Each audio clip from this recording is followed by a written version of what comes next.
Hello. Let me introduce you to one of my favorite computers of all time, the Commodore Amiga. When I first saw this computer in my younger years, I was absolutely blown away by its graphics and audio. It was unlike anything else. The colors, the sound effects, the music. It felt like a mini arcade right in your living room. This is the Amiga 500, released by Commodore in 1987. It quickly became a massive success, especially in Europe. Designed to be affordable and powerful, the A500 featured a Motorola 68000 CPU, custom graphics and sound chips, and a user-friendly interface. It made gaming, music creation, and digital art truly accessible. Compared to the PCs and home computers of that era, the Amiga felt like a supercomputer. While PCs were still making beeps and showing 16 colors, the Amiga played full stereo music and displayed thousands of colors on screen. If you like old computers or consider yourself a retro gamer, the Amiga holds a special place in history. Its charm lies not just in the nostalgia, but in the creativity and ingenuity that it inspired, from both developers and players.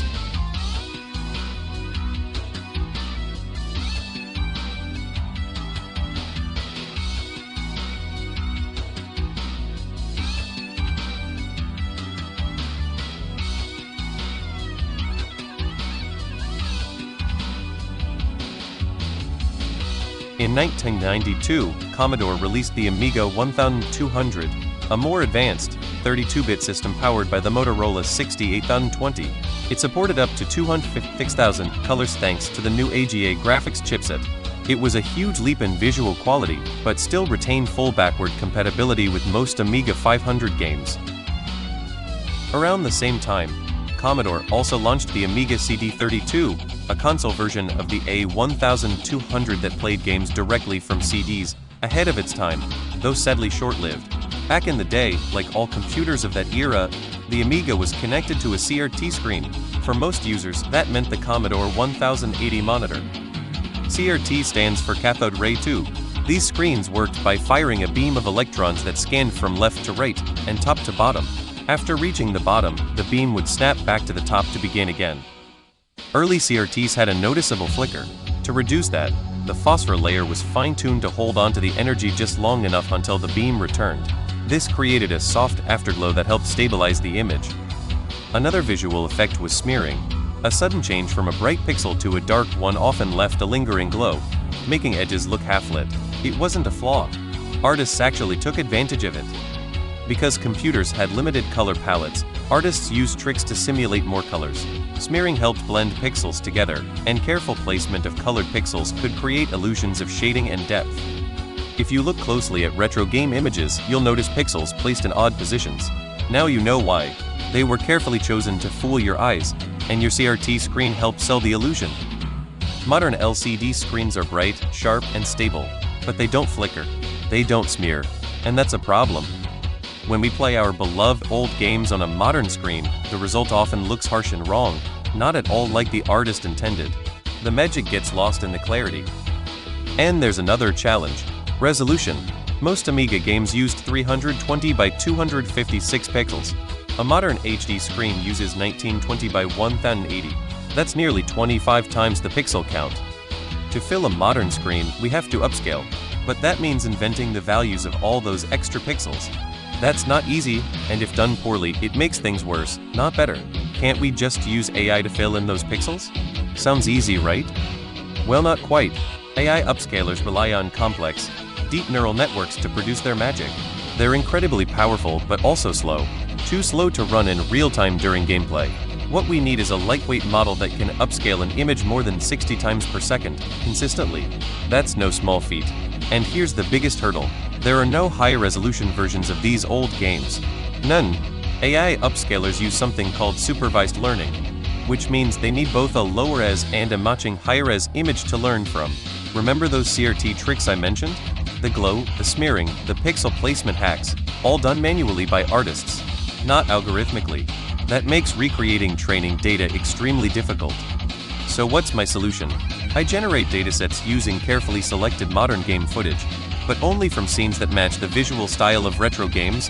No bloom, no motion blur, no shaders. Then, I downscale those images into multiple Amiga-like resolutions. I even reduced their color depth, hoping the model learns how to add color and detail back in, just like an Amiga might have done on a CRT.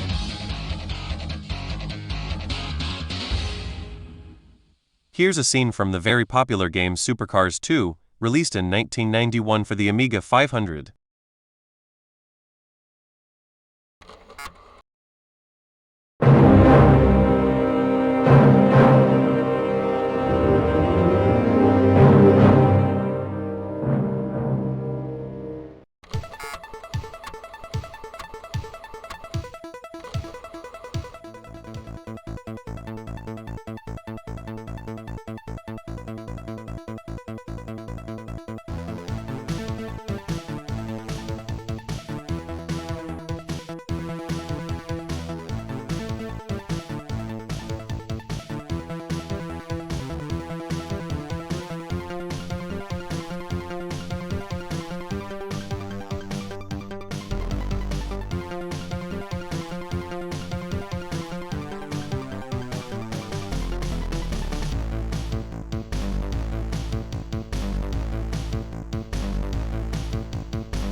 Now the same scenes, with my AI upscaler integrated.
And this is a scene from Alien Breed 2: The Horror Continues, released in 1993 for the Amiga 1200.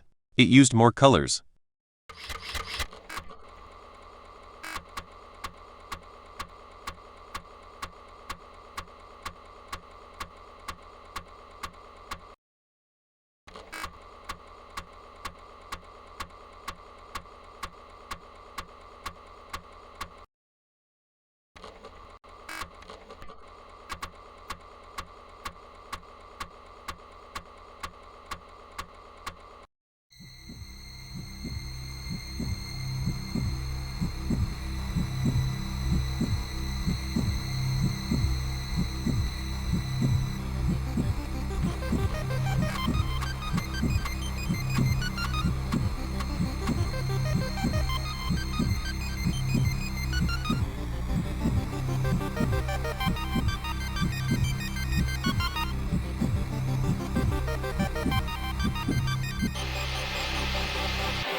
Welcome to Intex 4000.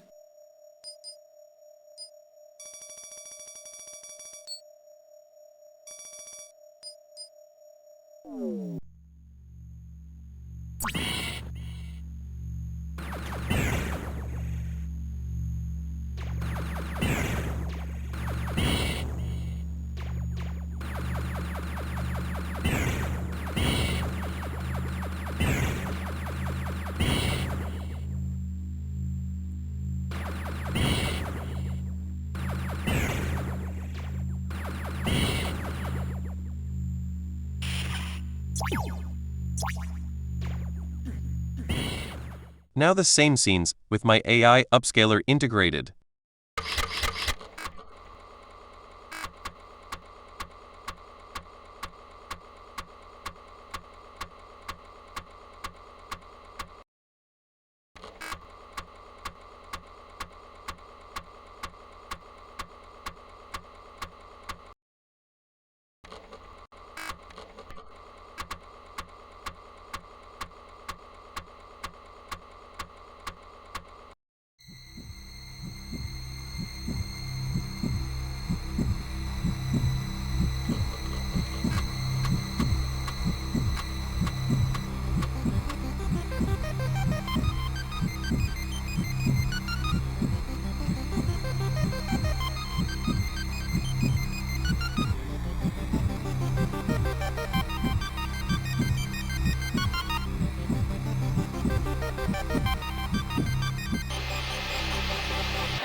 Welcome to Intex 4000.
I used PyTorch to design the models. At first, I experimented with off-the-shelf upscalers, then with UNet and EfficientNet. I even tried attention blocks.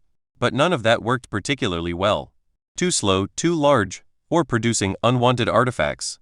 In the end, I went with old-school basic 2D convolutions, lightweight and fast enough to get the job done on my setup. I integrated the AI upscaler into FS-UAE, the most well-known Amiga emulator on Linux. To run the models, I converted them to ONCs, a portable inference format. Then I optimized the ONCs model to 16-bit floating point for better performance. ONCs is surprisingly flexible. I even modified the exported model to offload more byte transformations to the GPU, cutting down latency and memory copies. One challenge remains. FS-UAE uses OpenGL to render the Amiga frame buffer, which still lives in CPU memory. Ideally, the ONCs output would be directly linked to OpenGL to avoid this back and forth between CPU and GPU. This project was one big learning curve. The Amiga gave us unforgettable memories. Now, with a little help from AI, we're keeping those memories alive. And this is just the beginning. More will come. Keep on gaming.